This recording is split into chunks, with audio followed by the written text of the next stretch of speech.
Olá, gente.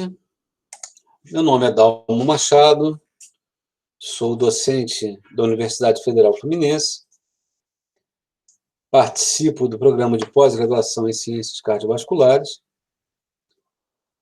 e do mestrado profissional em Enfermagem Assistencial, ambos da Fluminense, bem como do programa de pós-graduação em Enfermagem da Universidade Federal do Estado do Rio de Janeiro.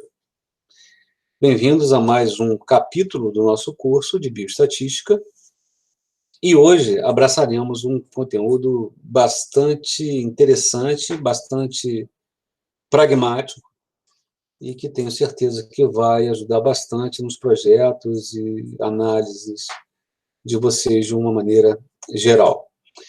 Historicamente, eu divido essa aula em duas, uma numa parte de probabilística mais estatística, propriamente dita, e a outra uma probabilística aplicada à saúde, né, mais a ver com a bioestatística. E depois de um pouco refletir, eu pensei que talvez fosse mais producente acrescentar alguns conceitos da parte operacional, em detrimento de conceitos mais teóricos, né? O que isso muda, basicamente? Existem algumas regras em probabilidade que a gente tem que ter certa clareza antes de fazer o seu transporte para as atividades cotidianas.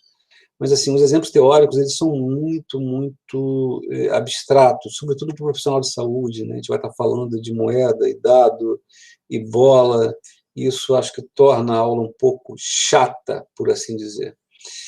Se eu sentir a necessidade, ou se o feedback do grupo for nesse sentido, eu posso até fazer a gravação de um bonus track falando especificamente dessa parte mais conceitual. Mas eu vou tentar, na maioria da aula de hoje, trazer os conceitos que eu julgo serem mais relevantes.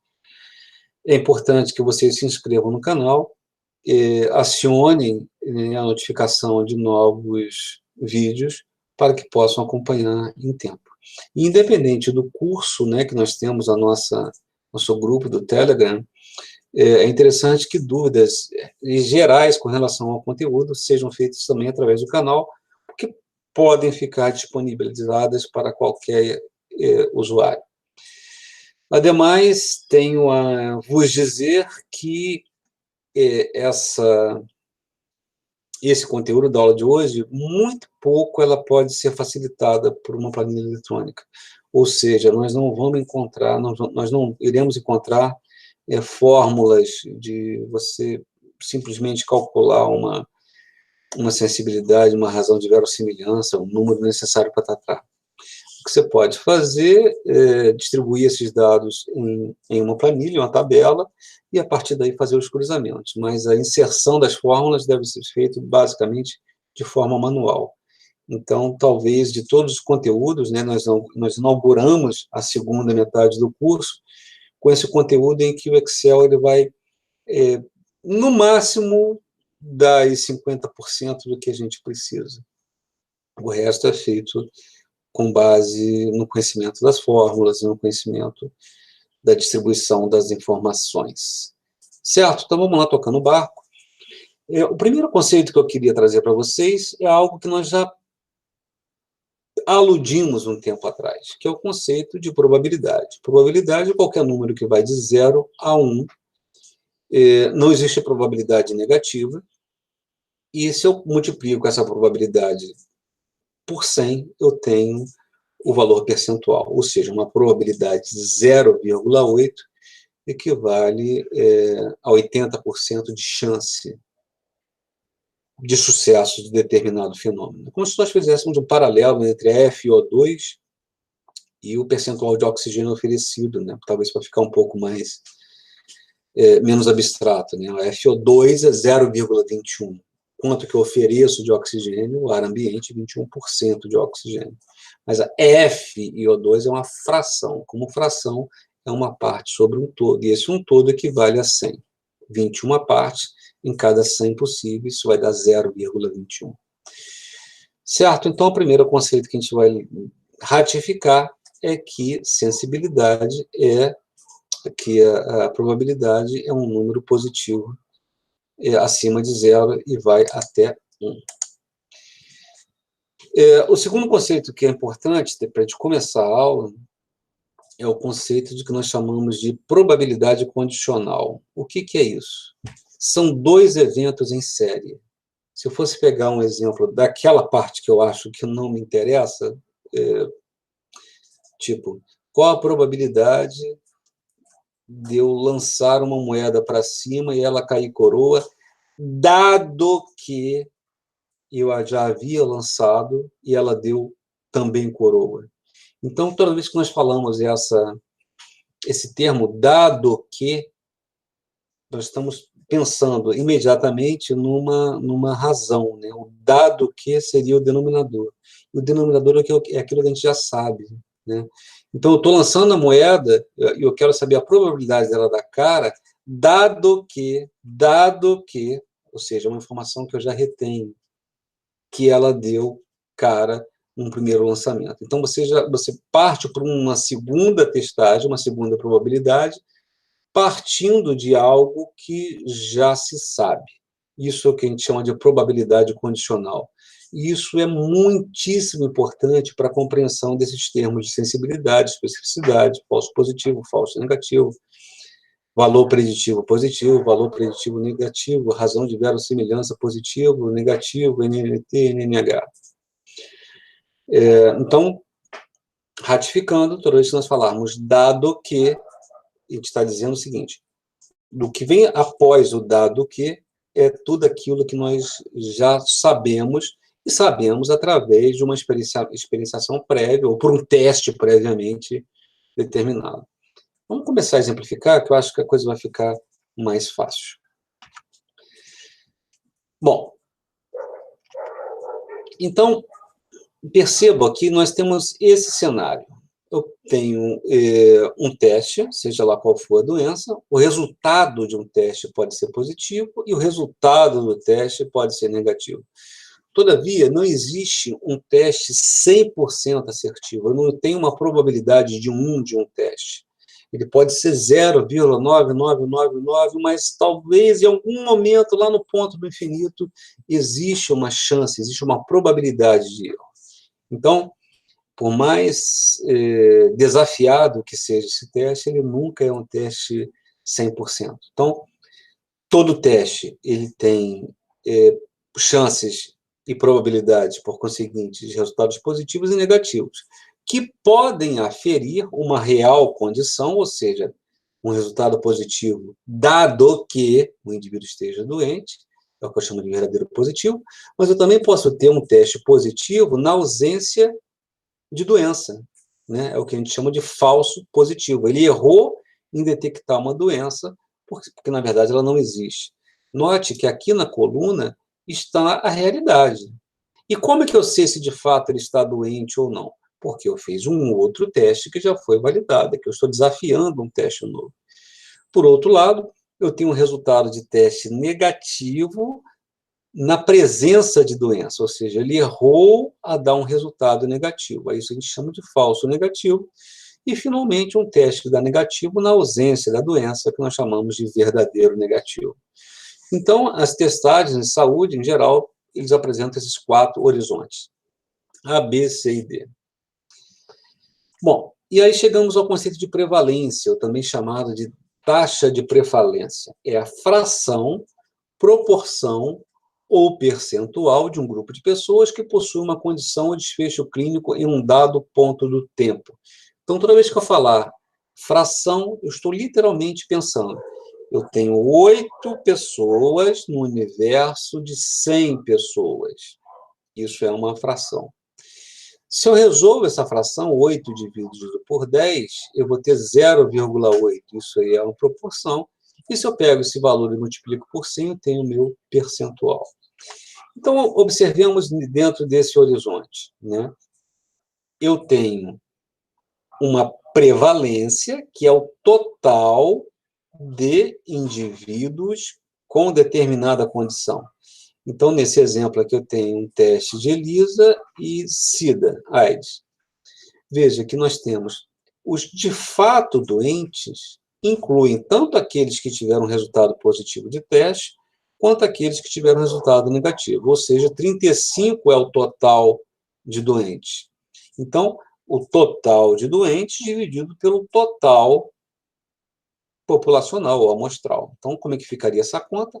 A mais C, que divide o somatório. A mais C mais B, A mais B mais C mais D. Então, isso vai dar uma prevalência de 35 dividido por 485, que vai dar 0,07. Se eu multiplicar isso por 100, eu tenho 7% de prevalência de pacientes portadores ou soropositivos, dentro dessa amostra de 485 observações.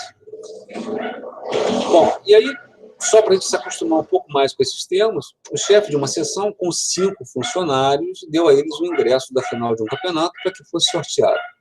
Então, tem um universo de 5. Após escrever seus nomes em papéis idênticos, colocaram tudo num saco para fazer o sorteio. Qual a chance de cada um ter sido sorteado? Ou seja, ele tem uma chance no universo de 5. Ficaria 1 dividido por 5, que equivale a 0,2 ou ainda 20%. Bom, agora esse eu gostaria que se prestasse bastante atenção nesse, porque ele vai ser a base de 4 conceitos muito próximos. É o conceito de sensibilidade. Vou trocar aqui de apontador para caneta para a gente ser bastante enfático. Perceba, é a proporção de pessoas com a doença. Então, eu tenho aqui um N, eu tenho uma quantidade de pessoas que de fato estejam doentes, e eu tenho um teste positivo. Ou seja, eu pergunto, o que eu já sei quando eu estou testando essa sensibilidade? Eu já sei quem são os doentes ou eu já sei o resultado do teste? Vamos ler. Proporção de pessoas com a doença que têm um teste positivo. Pensando, 3 segundos. 1, 2, 3. Vamos tentar escrever de outra forma? É a probabilidade de quê? De ter um resultado positivo. Note que isso necessariamente é uma quantidade menor do que o total. Por quê? Isso aqui é o que eu já tenho clareza. É a proporção de pessoas que têm a doença. Então, é a probabilidade de ter mais dado D mais. Lembra que nós comentamos lá sobre o conceito de probabilidade condicional? Então, notem que quando eu estou verificando, quando eu estou aferindo a sensibilidade de um teste, o que eu estou desafiando é a capacidade dele dar positivo a partir de uma informação que eu já tenho, que é que o indivíduo esteja doente. Então, vocês me perguntam qual seria a aplicação disso, se eu já sei que se esse indivíduo está doente. Esse é o lance. A sensibilidade ela é importante na hora de caracterizar um teste. Quando você propõe um teste, você precisa fazer inúmeras e inúmeras repetições para verificar a capacidade dele de fato expressar a condição de doente do indivíduo. Naturalmente, ele tem que ser contraditado, né? Ele tem que ser desafiado a partir de algo que eu acredite que seja um padrão ouro. Então, na verdade, quando eu faço um desafio de sensibilidade, eu já sei quem são os doentes obtidos através de um outro teste. Então, se a gente for pegar esse exemplo lá do HIV com o teste de ELISA, eu já sei quem são os doentes porque eu fiz lá um Ester blot, né, que é um teste extremamente específico e sensível. E aí, o que você tem? Então, eu já sei quem são os doentes. Agora, eu quero saber o seguinte, cara, se eu estou propondo um outro tipo de teste, eu quero ver a probabilidade dele acertar, dado que esse indivíduo está doente. Então, note 2 características. A sensibilidade é uma característica de acerto, ou seja, o teste ele acerta em dar positivo, quando, de fato, o indivíduo apresenta a característica. E o segundo, é uma característica do teste e não do indivíduo. Portanto, ela é importante na hora de se desenvolver um teste novo, né? Eu acho que essa questão do coronavírus, possivelmente vocês já ouviram algumas notícias. Olha, o teste que veio lá foi importado da China, mas a sensibilidade é baixa, tem um outro que foi veio dos Estados Unidos, enfim. Vamos começar a entender esses conceitos de sensibilidade e especificidade. Notem que sempre vão ser probabilidades. Então, vamos pensar o seguinte, o que eu já tenho são o total de doentes. Então, de cara, vamos imaginar nossa tabelinha. A, B, C, D. Linhas, eu tenho resultado de teste, resultado negativo. Coluna, eu tenho a condição real, com a doença e sem a doença. Então, de cara, a gente já deve pensar que o meu denominador, vou trabalhar em cima dos doentes. Ou seja, vai ser um somatório de A mais C. Então, é exatamente isso que nós falamos aqui. Se a sensibilidade é a probabilidade de T mais dado D mais, então, o que eu já conto é com o total de doentes. Então, meu denominador vai ser o somatório dos indivíduos que estão doentes, independente do resultado do teste. Então, seria 35, porque é o somatório do A mais C. E o que é o desafio? É a probabilidade de teste positivo. Que é um teste positivo? É o 34.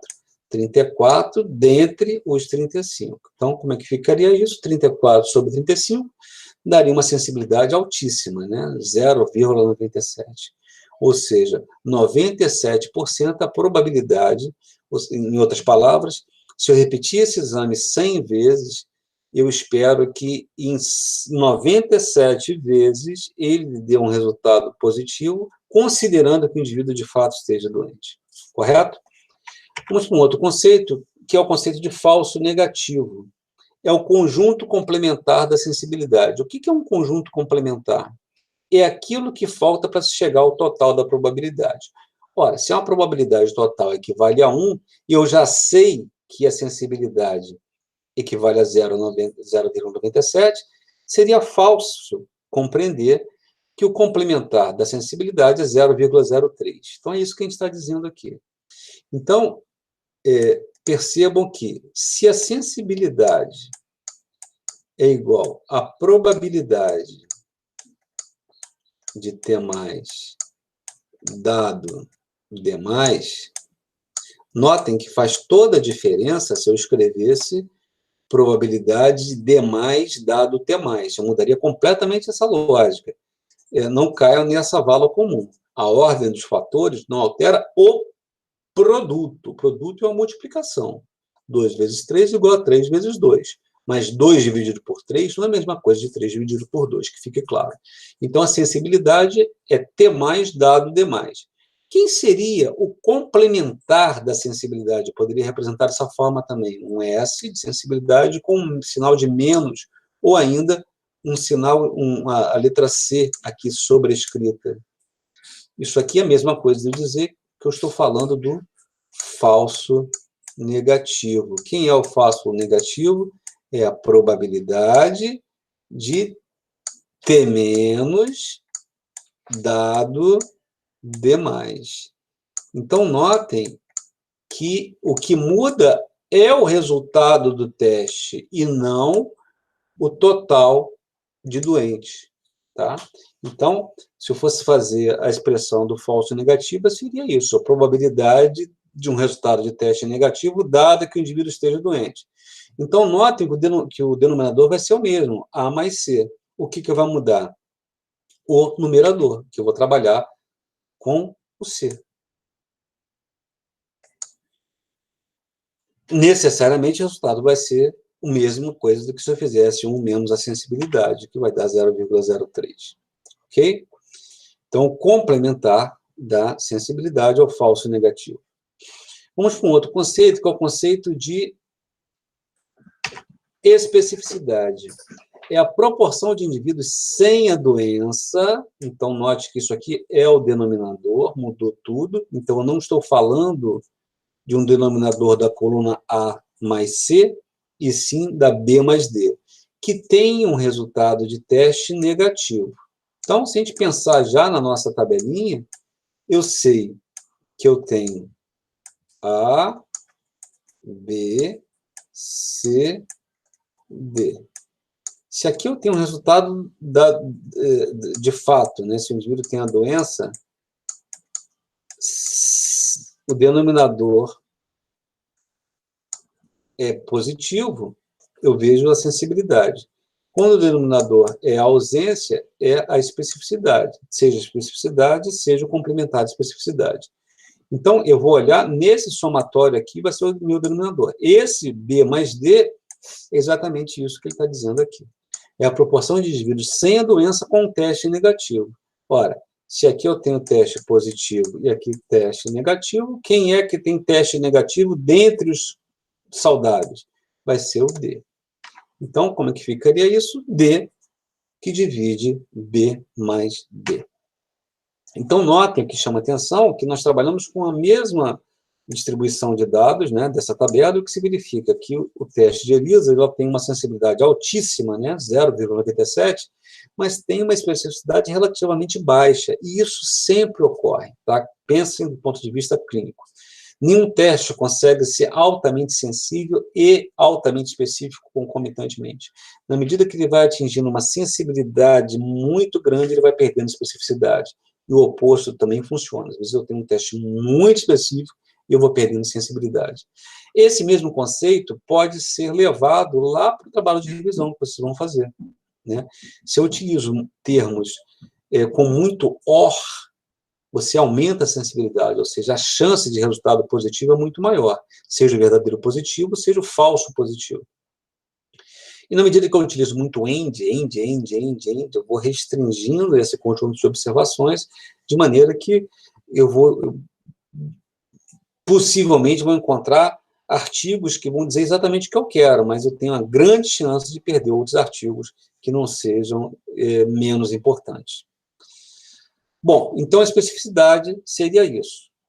Também é uma característica do teste. Se a gente for redigir, é a probabilidade de quê? De T menos dado D menos. Então, notem que, assim como a sensibilidade, a especificidade também é um teste assertivo. Ele acerta no momento que ele dá um resultado de teste negativo em que o indivíduo não tem a doença, certo? E aí precisamos fazer o complementar da especificidade, que eu posso simplesmente fazer 1 menos 0,63, que vai dar 0,37. Mas vamos entender o que seria isso. Quem seria o complementar da especificidade? Vai ser a probabilidade de quê? De resultado positivo, dado que o indivíduo não tem a doença. Então, note que, da mesma maneira, eu não altero o meu denominador.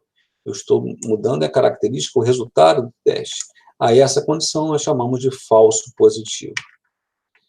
E aí a ideia é exatamente a mesma. Eu vou ter que olhar o denominador dentro da coluna dos saudáveis, só que ao invés de pegar os que tiveram resultado negativo, eu vou pegar os que tiveram resultado positivo. Então, seria 168 dividido por 450, que vai dar 0,37. Certo? Bom, então, já matamos 4 conceitos aí. Sensibilidade, especificidade, falso positivo, falso negativo. Falso negativo complementar a sensibilidade, falso positivo complementar a especificidade. Agora, vamos pensar o seguinte, do ponto de vista prático, clínico, no dia a dia, essa informação não é tão importante. Imagine que você chega diante de um paciente em que o que você está buscando, na verdade, é se esse indivíduo está doente. Então, a minha zona de incerteza é se o paciente, se esse indivíduo que procurou, ele está saudável ou não. Então, eu não teria que estar desafiando o teste, eu teria que estar desafiando A incerteza não é o teste, a incerteza é a presença da doença. Então, notem, mais uma vez, sensibilidade igual a probabilidade de ter mais, quer dizer, o que eu estou desafiando é o teste, dado que o indivíduo esteja doente. Então, isso é importante para o desenvolvimento do teste. Mas, do ponto de vista pragmático, né, na linha de frente, no cuidado diário, o que interessa para a gente é a probabilidade do quê? O que eu não sei é se um indivíduo está doente, dado que o resultado de um teste foi positivo. Então, isso é que vai importar para a tomada de decisão. Isso que vai determinar se eu vou iniciar um tratamento ou não, se eu vou iniciar um antibiótico ou não, se eu vou iniciar uma quimioterapia ou não. Olha que decisão importante. Então, o que eu quero saber é o seguinte, com base no resultado que eu já tenho, lembre-se que nenhum teste é 100% perfeito, num resultado que eu já tenho, qual a chance desse indivíduo de fato estar doente? Correto? A essa condição, nós chamamos de valor preditivo positivo, VPP. A gente vai falar aqui na frente, mas só já para esclarecer que T mais dado D mais é diferente de D mais dado T mais. Bom, aqui algumas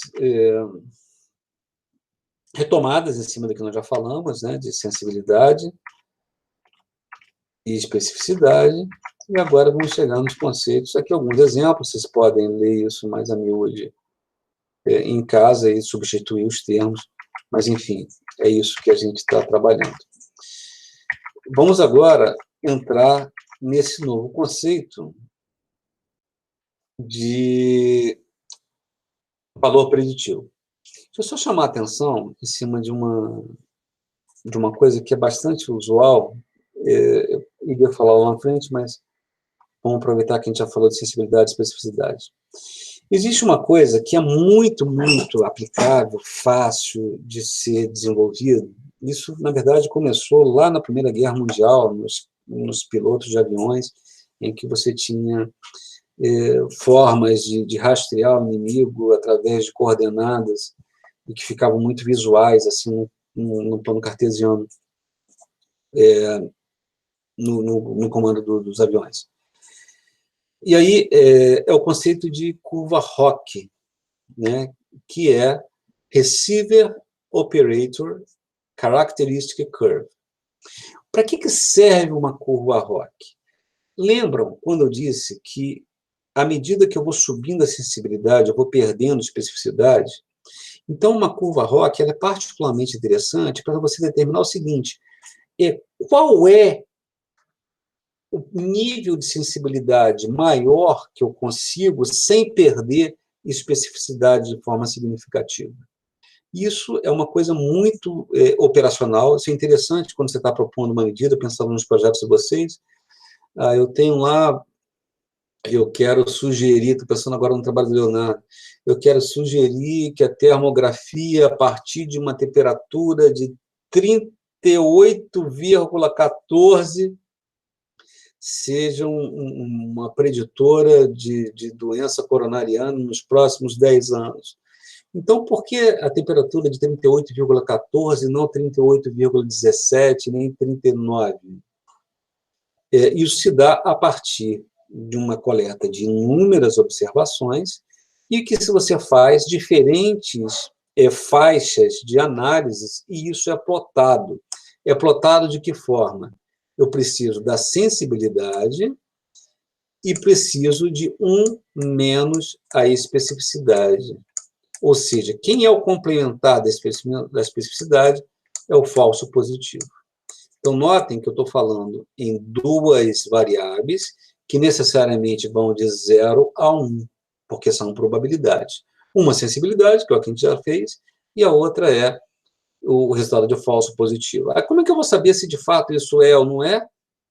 Ele acerta ou não acerta? Quando eu falo de sensibilidade, eu preciso ter um outro teste que vai me dizer, seja lá uma cintilografia, seja lá uma um cateterismo, pegando esse exemplo aí do Leonardo. Então, vamos pensar o seguinte, geral. Vamos pensar assim, um exemplo. Em linhas gerais, a sensibilidade e a especificidade variam indiretamente proporcionais. Nós já falamos sobre isso. Portanto, na prática clínica, torna-se rara a existência de um teste que seja altamente sensível e específico ao mesmo tempo. Uma curva ROC é um gráfico de linha que plota a probabilidade de um resultado positivo verdadeiro, ou seja, a sensibilidade do teste, versus a probabilidade de um teste com resultado falso positivo para uma série de diferentes pontos de corte. Então, está falando exatamente aquilo que nós dissemos. Eu vou plotar num gráfico de dispersão, um gráfico XY, e onde eu tenho num eixo a sensibilidade e no outro falso positivo.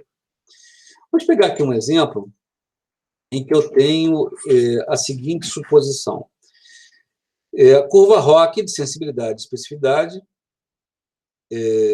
em que eu quero determinar um nível sérico de creatinina para predizer uma rejeição de transplante. Ou seja, eu estou propondo que, através da concentração desse elemento, dessa escória, né, da creatinina, eu possa dizer, assim, com precisão, que esse indivíduo vai ter uma rejeição de transplante. Então, o que eu tenho?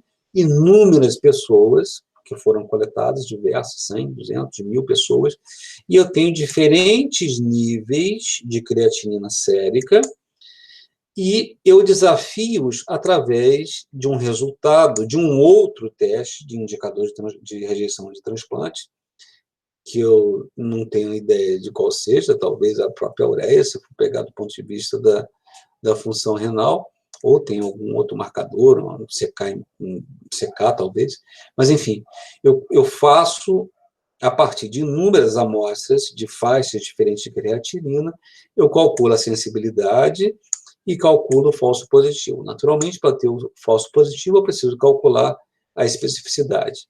Não, o falso positivo não é complementar à sensibilidade, sim da especificidade. Então, eu tenho esse par de observações. Isso vai me dar exatamente isso. Aqui no eixo da ordenada eu tenho a sensibilidade e o eixo da abscissa eu tenho falso positivo. E cada um desses aqui é um par ordenado de K. Tá? Então, tem lá 0,9 com o complementado, aqui já não é o complementar, que é o falso positivo, com 0,87. Isso é feito de maneira ordenada. Então, eu tenho um gráfico de dispersão até então. O que nós precisamos fazer? Plotar o eixo cartesiano. Então, faz um gráfico de dispersão normal, considerando essas duas variáveis que nós já sabemos que vai de 0 a 1. E procuro observar, vamos fazer um olho aqui bonito, ó, um olho que está observando. Aqui, ó. Qual é o ponto mais próximo do quadrante superior esquerdo? Cada um é o par ordenado. Esse é o mais próximo? Não. Esse é o mais próximo? Não. Esse. Até que nós identificamos que o que mais se aproxima desse quadrante superior esquerdo é esse ponto. Então, o que nós fazemos? Vamos olhar lá na tabela quem é ele. E esse ponto equivale a 1,9. Então, esse 1,9 é o ponto máximo de sensibilidade sem perda significativa da especificidade. Note que eu já tenho sensibilidade, a máxima seria 0,9, mas eu teria muito falso positivo. Então, esse seria o ponto de equilíbrio, esse seria o 38,14, seguindo o exemplo aí da termografia. Tá? Então, é uma coisa simples, sensibilidade no eixo da ordenada, falso positivo no eixo da abscissa, plota isso num gráfico XY, um gráfico de dispersão, identifica qual par ordenado é aquele que mais se aproxima do canto superior esquerdo. Certo? Voltando agora para o valor preditivo, que é aquela probabilidade D mais dado T mais. O valor preditivo positivo. Vamos pegar o conceito de valor preditivo de uma forma geral. É a probabilidade de doença dado o resultado de um teste. É isso que a gente interessa. Então, quando o doente chega para a gente, ou o indivíduo chega para a gente, é isso que a gente quer saber.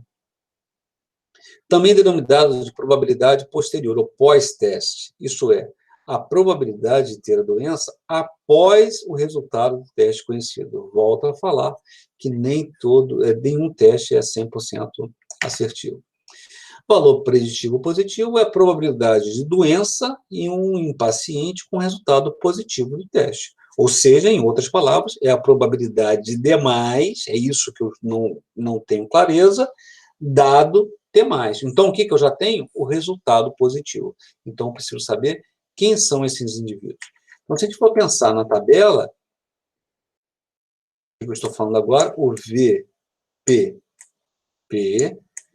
é a probabilidade de o indivíduo estar doente, dado que o resultado do teste foi positivo. Pensando mais uma vez na nossa tabela, antes de olhar, eu sei que a linha, não mais coluna, a linha que tem os resultados positivos é a linha A mais B. Então, de cara, eu já posso dizer que o meu denominador vai ser A mais B. E quem é o doente? É o A ou é o B? Lembrando da coluna, que ele vai de evento para não evento, eu já tenho a clareza que ele vai estar na coluna A.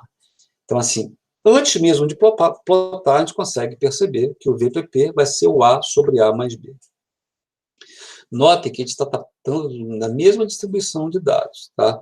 Então, ver se há que eu tenho 0,17 ou 17% é a probabilidade ou a chance, se a gente for pensar em termos percentuais, tem 17% de chance o resultado desse indivíduo de fato está doente, uma vez que ele teve o resultado do teste de ELISA positivo. Então, veja que eu tenho um VPP baixo, considerando esse mesmo número de distribuição.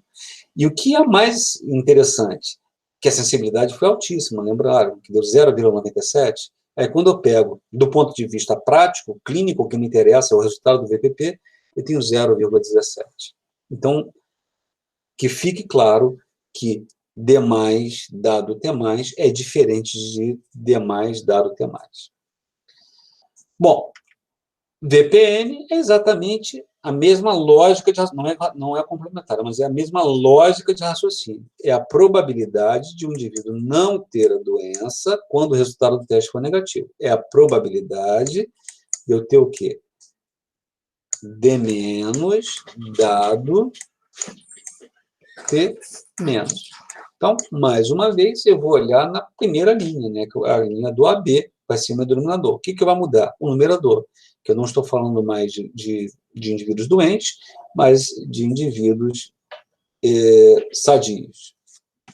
Então, como é que ficaria isso? B sobre A, D sobre A mais D. Bom, então, eu estou olhando em cima da coluna do negativo, que passou aí batido. Mas, enfim, a lógica é essa aí mesmo. Então, veja que eu tenho um VPN de 0,99. Então, quer dizer, quando eu pego lá um VPN altíssimo, ele serve muito mais para descartar do que para diagnosticar, certo? Um exemplo trazendo para a área de cardiologia, que é a maior parte dos alunos do curso, existe um elemento, né, uma dosagem que vem sendo feita cada vez mais no paciente com insuficiência cardíaca, que é a dosagem de BNP, ou pró-BNP, né, que é o peptídeo natriurético cerebral. Lembrando que o cerebral foi só por conta do local onde foi inicialmente isolado, mas sabe-se que ele é secretado basicamente por átrio. Então, o BNP, ou pró-BNP, ele tem um altíssimo VPN. Então, o que você pega? Um paciente que tem clínica de C, que aparentemente tem uma insuficiência cardíaca. Se o resultado do BPN for baixo, esquece, esse doente definitivamente não tem insuficiência cardíaca. O que não quer dizer que ele tenha um VPP alto, ele seja paciente de C. Tá? O que é forte do BNP, essa é a informação clínica que eu estou passando, é que ele tem um alto VPN, mas tem um baixo VPP. Isso se verifica aqui, ó. Veja que nós estamos trabalhando com os mesmos dados, tá? Eu tenho um VPP muito baixo, todavia, eu tenho um VPN muito alto, tá? Então, esse é mais ou menos o comportamento real, no mundo real, do ProBNP e do BNP no diagnóstico de insuficiência cardíaca. Vamos lá.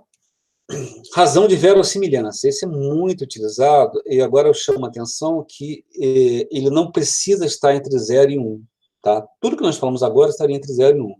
Sensibilidade, especificidade, falso positivo, falso negativo, VPP e VPN. Necessariamente é probabilidade. Agora, a razão de verossimilhança, ele diz quantas vezes mais ou menos o indivíduo que apresente um resultado de teste positivo, ele tem chance de realmente estar doente comparado àquele que tem um resultado de teste negativo. Bom, então, o que a razão de verossimilhança avalia, em última análise? O desempenho do teste, né? É a probabilidade do resultado em pessoas acometidas dividida pela probabilidade do resultado em pessoas não acometidas.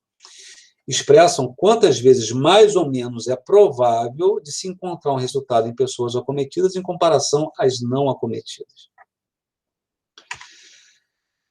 E aí também eu vou ter razão de verossimilhança positiva e negativa. A razão de verossimilhança positiva é a razão entre pessoas doentes com resultado positivo, ou seja, é a sensibilidade, e a proporção de pessoas não doentes com resultado positivo, que é o falso positivo. Então, quando eu pego a sensibilidade e divido pelo falso positivo, que é exatamente aquilo que é plotado lá na curva ROC, ok? É exatamente os termos, então, quer dizer, fica aí a dica, a curva ROC, que eu preciso, que ele vai estar expressando em última análise, a razão de verossimilhança.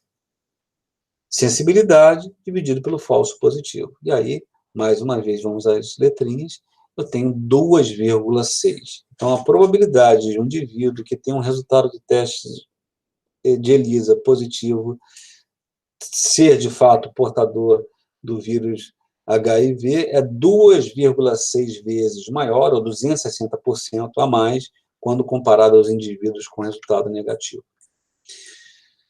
Razão de verossimilhança negativa, ela vai ser calculada quando o resultado do teste é negativo. É a proporção de pessoas doentes com resultado negativo, ou seja, é o falso negativo, dividido pela proporção de pessoas não doentes com resultado negativo, a especificidade. Então, na razão de verossimilhança positiva, é sensibilidade dividida pelo falso positivo, e a razão de verossimilhança negativo, eu inverto. Só que, ao invés de ser o falso positivo, é o falso negativo que vai para numerador. Então, mais uma vez, nós estamos trabalhando exatamente com a mesma distribuição de dados. Então, o falso negativo dividido pela especificidade. E aí você vê que nós temos uma razão de verossimilhança muito pequena, né? 0,05, ou seja, eu tenho 5% de chance, de boa probabilidade de um indivíduo que teve teste e resultado negativo de fato, e na verdade ele está doente. Bom, e aí vamos para o conteúdo que nós acrescentamos, porque ele é altamente atualizado, é algo que vem sendo pedido cada vez mais. Então, vocês, alunos da pós, alunos de mestrado, alunos de doutorado, sobretudo, se estiverem fazendo ensaio clínico, ou tiver uma parte em que você tem um grupo experimental, um grupo controle, existe uma orientação da Anvisa, quando eu estou comparando os dois grupos em cima de um tratamento, que na descrição dos resultados de um ensaio clínico seja dada uma estimativa do valor de NNT com os respectivos intervalos de confiança para cada interação. Eu já até gravei, eu só não tenho clareza ainda se isso vai ser conteúdo propriamente dito de uma aula ou vai entrar naqueles vídeos de bonus track, mas eu vou falar algumas coisas. Já tem pronto um material de intervalo de confiança, que é uma coisa bastante interessante. Já antecipando que eu tenho intervalo de confiança para média, quando eu tenho variância conhecida, eu tenho intervalo de confiança para média, quando eu tenho variância desconhecida, eu tenho intervalo de confiança para proporção, enfim, intervalo de confiança ele pode ser aplicado em diferentes contextos. Mas o que eu quero chamar a atenção agora é que não basta um P que diga o seguinte, olha, a cloroquina é estatisticamente significante quando comparado ao tratamento com água benta para o paciente com Covid. Não basta eu ter um P que me indica que existe uma diferença significante. É importante, do ponto de vista clínico, eu me digo o seguinte, quantas pessoas eu preciso tratar para que eu tenha um indivíduo a mais se beneficiando? Então, esse termo que eu acho maravilhoso em inglês, eu acho que tem dois termos em inglês que eu acho bacana, mas eu acho muito complicado a forma de verbalizar. Um é uma palavra ordinária, que é mundo. World, né? World. E a outra é essa, fala rapidinho e fica muito bonita, muito sonora, né? Number needed to treat. Number needed to treat. NNT. Então, o que é o NNT? Ele nos diz quantas pessoas precisam receber o tratamento novo, quando comparado ao grupo controle, para que eu tenha um indivíduo a mais se beneficiando. Tá? Já na frente a gente vai ter algumas regrinhas com relação a isso aí. Tá? Então, ele só pode ser calculado a partir de variáveis dicotômicas. Como que eu dicotomizo isso? Tratamento, controle e o desfecho, né? Cura, ou morte, ou alta, óbito, enfim. Então, é como se fosse uma tabelinha 2x2. É o número médio de pacientes que precisam receber uma intervenção específica para que ocorra o desfecho desejado em um paciente a mais do que o número que ocorreria no grupo controle, mantidas as mesmas condições do ensaio. Então, vejam, já fica claro aí que o bom do NNT é quando eu tenho um valor muito pequeno. Então, se eu tenho lá um resultado de NNT que me diga, olha, se eu precisar só tratar mais 3 pacientes, eu ganho mais um em resultado positivo, esse é bom. Agora, se eu tenho um NNT que vai me dar 200, cara, você vai ter que tratar mais 200 pessoas para mudar o desfecho de um indivíduo.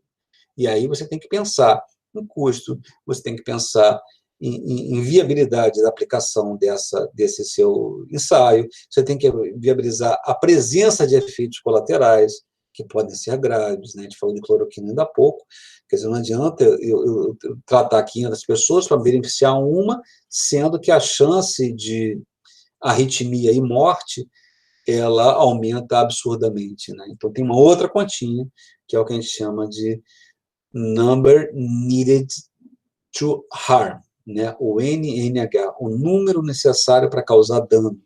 Isso também tem que ser levado em conta e também é uma orientação da Anvisa para ser apresentada nos resultados dos ensaios clínicos. Bom, então, NNT, o conceito é exatamente esse. E aí, qual é a fórmula? Bem ordináriazinha, né? É um que divide a diferença do número de sucesso no grupo tratado. Então, P, a gente vai entender que é sucesso.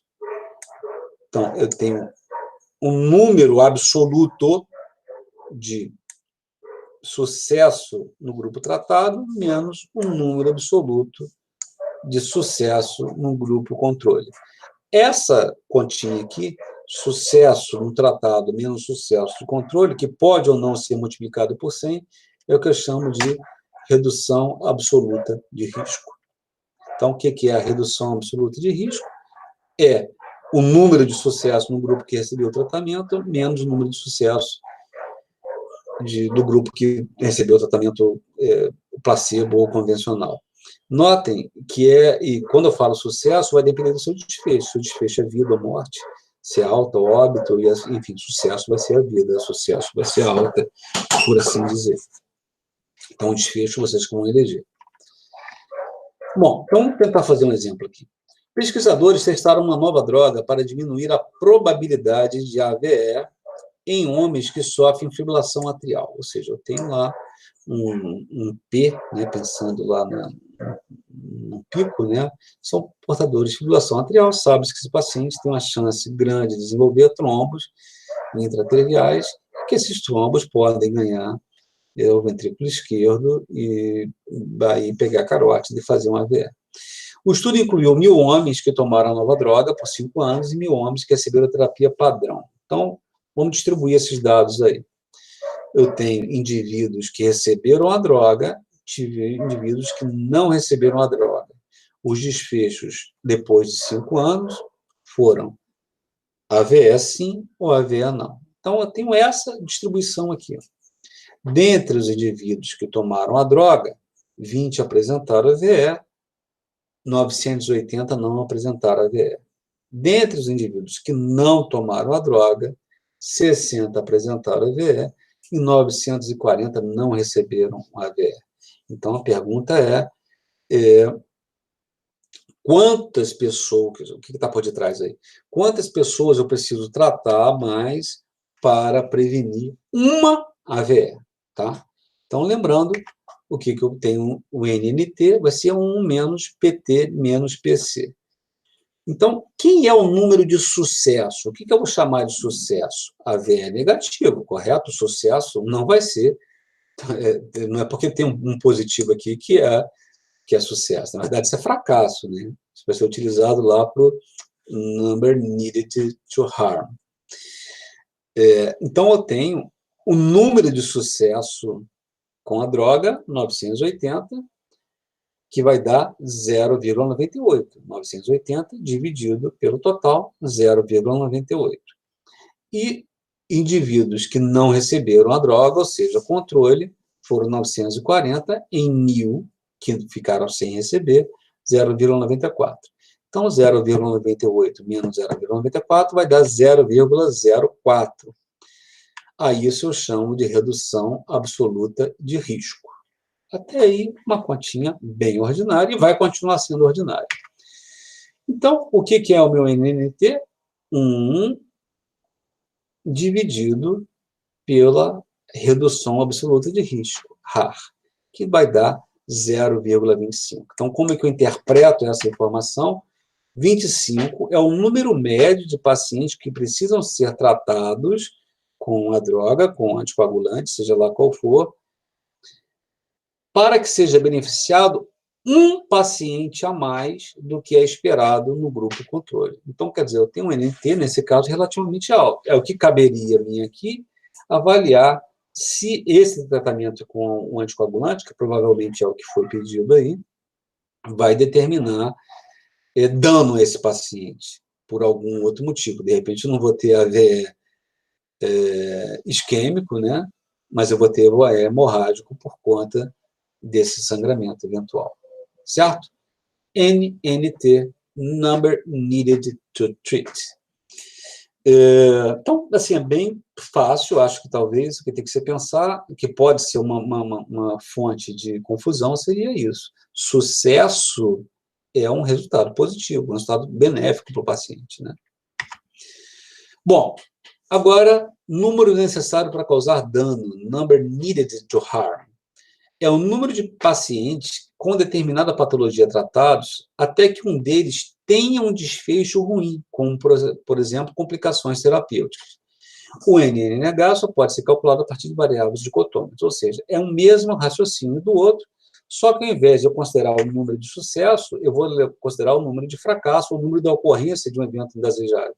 Eu poderia pegar exatamente esse mesmo exemplo, o que mudaria aqui seria a AVE hemorrágico, se eu entender que essa droga é um anticoagulante. AVE hemorrágico sim, AVE hemorrágico não. E aí, o que vai mudar é que meu denominador não vai levar em conta o número de sucesso, em si, o número de fracasso, o número de danos ocorridos nesse paciente, certo? E aí, se eu fosse pegar exatamente essa distribuição de dados, eu não ia utilizar essa coluna do B e D para fazer essa diferença, e sim eu utilizaria essa coluna do A e C. Bom, então, se uma droga indicada para determinada patologia tem um NNH 100, em média, 100 pacientes deveriam pertencer ao grupo tratado em lugar do controle para que um novo paciente tenha complicações. Então, notem que quanto maior o NNH, melhor para a droga que você está testando, né? Ah, isso pode levar a um dano, isso pode levar a uma hemorragia, mas eu só vou ter uma hemorragia se eu tratar 500 pessoas. E aí eu tenho um NNH, eu tenho um NNT baixo, um NNH alto, é uma droga bem interessante de ser utilizada.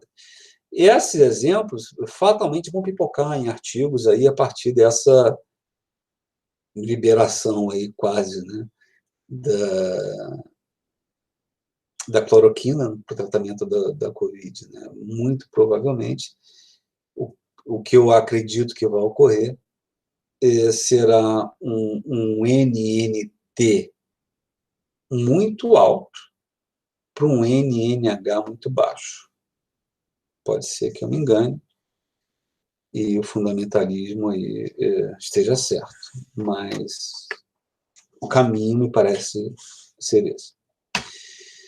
Bom, então, NNH, a lógica é exatamente a mesma, só que ao invés de pegar o número de sucesso, que é aquilo que te abreviou como P, passa a ser o número de danos, que a gente vai chamar de R. Número de danos no grupo tratado, número de danos no grupo controle. Esse vezes 100, ele pode ser não utilizado, às vezes fica mais fácil para a gente dimensionar. Então, vamos lá. Para verificar se a cloroquina aumenta o risco de óbito após o diagnóstico de Covid-19, foi feito um ensaio clínico randomizado em 450 pacientes. 250 foram designados para o controle e 200 para o uso de cloroquina. Morreram 120 pacientes no grupo controle e 120 pacientes do grupo submetido a nova intervenção no período estudado. Então, o que nós temos? Um N de 450, dos quais os tratados foram 200 e os não tratados foram 250, não tratados com a cloroquina. E aí os resultados foram esses. Tá? Notem que o número de óbitos foi o mesmo, tanto para quem usou a cloroquina quanto quem não usou, e o número de sucesso, né, o número de não óbitos, variou entre esses dois. Então, eu aplico a fórmula. Quem que eu vou utilizar aí? O número de danos. Que é um número de danos, um número de óbitos, certo? Então, 120 de 200 que usaram, 120 dos 250 que não usaram. Então, tem exatamente essa conta, 0,6 menos 0,48, que vai dar 0,12. 1 que divide 12, né, porque aqui eu multipliquei por 100, eu tenho 8,3. Então, como é que eu leio isso? Em média, 8,3 pacientes teriam que receber a nova intervenção em lugar do grupo controle para que se pudesse registrar no período de tempo estipulado o óbito de mais um paciente. Então, ratifico essa condição, resumindo aí o NNT e o NNH, é que para uma proposta de intervenção ser boa, o ideal é que ela tenha um NNH alto e que tenha um NNT baixo. Tá? É isso que a gente está dizendo. A comparação do valor do NNT com o valor do NNH dá uma ideia do risco-benefício de uma intervenção. Quanto menor for o NNT, maior será o número de pacientes que terão benefício. Quanto maior for o NNH, menor será o número de pacientes que terão efeitos adversos. Tanto o NNT como o NNH são estimativos por ponto, e como todos os estimativos, têm incerteza. Em estatística, é usual dar ideia do tamanho dessa incerteza por meio do intervalo de confiança. O intervalo de confiança de 95% para o número necessário para causar dano significa que se o estudo for repetido 20 vezes, espera-se que o verdadeiro valor desse número caia 19 vezes dentro do intervalo calculado. Não entendi, de onde saiu esse 20 por 19? Se eu pegar 20 e multiplicar por 0,95, que foi o tamanho do intervalo de confiança, eu vou ver que eu vou para 19.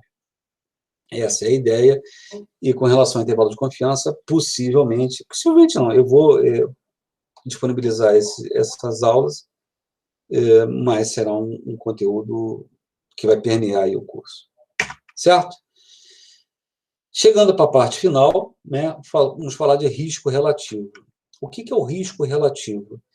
É uma medida muito importante, né, que ela vai estimar a chance da ocorrência de determinado desfecho em um grupo exposto a uma determinada condição, quando comparado à chance de desenvolver a doença em um indivíduo, em um grupo que não teve a condição. Tá? Basicamente, nós falamos. Então, em última análise, é uma proporção, né? É uma razão da probabilidade de doença entre o exposto e de doença entre o não exposto. Vamos pegar esse exemplo aqui como linha de fundo, lembrando que o risco relativo ele deve ser utilizado para estudo de corte, tá? É muito importante isso, porque não raramente eu vejo em publicações cortes em que o indivíduo utiliza odds ratio, né? Razão de chance. Isso está errado. A gente pode até comentar um pouco aí na frente. Então, vamos imaginar esse cenário aqui. Isso aqui não é cálcio, tá? Isso aqui é câncer. Então, eu tenho mulheres primíparas com idade maior do que 25 anos e eu tenho primíparas com idade menor ou igual a 25 anos. O que eu estou perguntando? Eu quero saber o seguinte: a gestante idosa, que a gente chama, e esse é o termo, a gestante idosa, ela tem mais risco de desenvolver câncer quando comparada à gestante jovem, tá? É isso que eu estou perguntando. Tem dois grupos, um exposto a uma variável, que nesse caso é a idade, né? Os mais velhos e os mais novos, ocorrência ou não ocorrência de câncer. Segue a mesma lógica, A, B, C, D. Então, o que eu vou ter? A probabilidade de doença entre os expostos, como é que ficaria essa conta? A dividido por A mais B, isso seria o meu numerador, e o meu denominador, doença entre os não expostos. C sobre C mais D. Tá? Então, qual é a fórmula do risco relativo? A sobre A mais B, C sobre C mais D. Como é que eu interpreto isso? Qualquer valor acima de 1 representa um risco adicional. Qualquer valor abaixo de 1, ele representa proteção. Certo? Vamos entender isso. A partir do resultado do RR, né, eu vou calcular a redução de risco relativo se esse resultado daqui for menor do que 1. Se o resultado for maior do que 1, a conta passa a ser excesso de risco relativo. Então, a primeira coisa a ser feita é fazer o RR para calcular. A sobre A mais B vai ser o quê? 31, que divide 1.628, dividido por 65, que divide 4.540. Tá? Isso deu 1,33. Então, está me dizendo o quê? 1,00 quer dizer ausência de efeito, ausência de risco adicional. Então, eu estou dizendo que eu tenho 33% mais chance de desenvolver, eu não, mulheres, né? Mulheres primíparas a partir de 25 anos têm 33% mais chances de desenvolver câncer quando comparadas às mulheres mais jovens. E aí, como eu tenho um RR acima de 1, eu vou aplicar quem? Excesso de risco reduzido, que vai ser o quê? RR menos 1 vezes 100, que vai dar 33%. É isso que eu tenho em mente. A parturição primária com idade superior a 25 anos elevou em 33% o risco de câncer comparado às mulheres que pariram com menos de 25. Então, tem duas contas aí que acabam se fundindo, né? Que é primeiro determinar o RR e, a partir do RR, eu calcular a redução de risco relativo ou o excesso de risco relativo. Lembrando que lá para a conta do NNT não é redução de risco relativo, é redução absoluta de risco, certo? Então, são conceitos diferentes.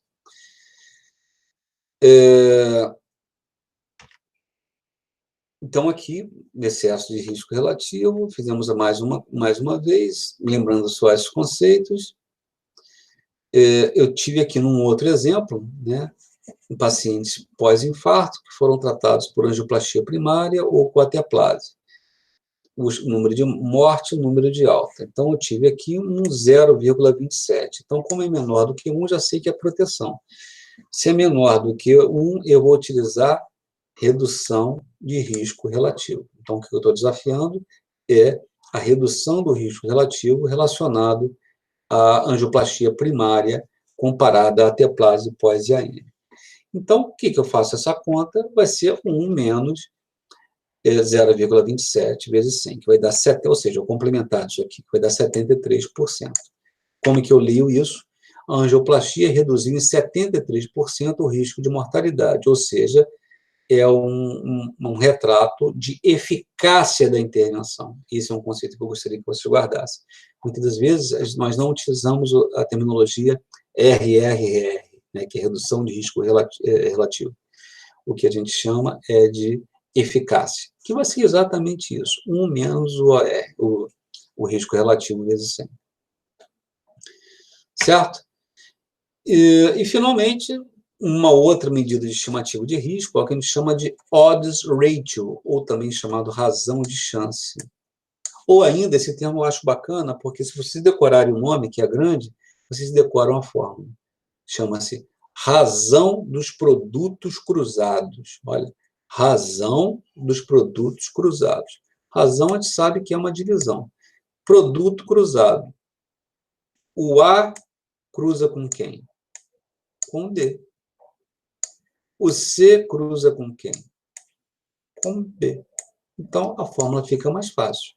Vai ser A vezes D e vai ser C vezes B. Então, eu tenho aqui o meu OR, Odds Ratio. Isso deve-se ou deveria ser utilizado exclusivamente para estudos caso-controle. Todavia, o OR é uma variável que acaba entrando quando você faz um modelo de regressão. E aí, muitas das vezes, eu vejo em publicações erradamente as pessoas colocando OR em estudos de corte. Mas por quê que ele coloca OR e não RR? Porque isso ele já vai precisar dessa variável para fazer um modelo de regressão, mas isso está metodologicamente errado. O OR é uma exacerbação, é uma aproximação, é uma pretensão de medir o risco relativo. Vou dar um exemplo que tem a ver com a área de terapia intensiva. O OR é como se fosse uma oximetria de pulso para determinar o transporte de oxigênio no sangue arterial. Tá?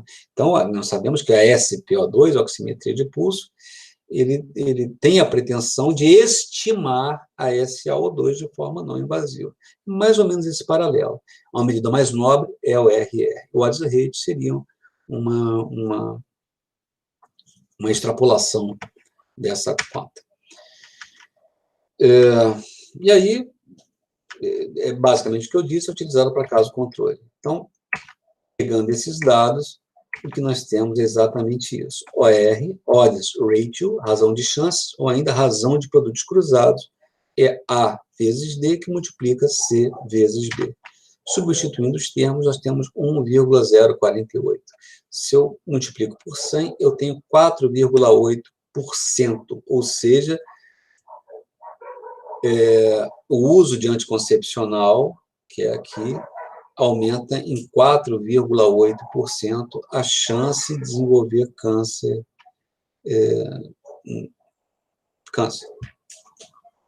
De mão, seja onde for. Bom, e aí ficam 2 atividades para vocês brincarem aí até o próximo encontro. Eu tenho o exercício 1, e aí eu tenho doença, né, VDRL e sífilis. Eu peço para vocês me darem o valor de sensibilidade, falso negativo, especificidade, falso positivo, valor de positivo, valor preditivo negativo, razão de verossimilhança positiva e razão de verossimilhança negativa. E, por fim, eu tenho o uso da ivermectina e a mortalidade por Covid.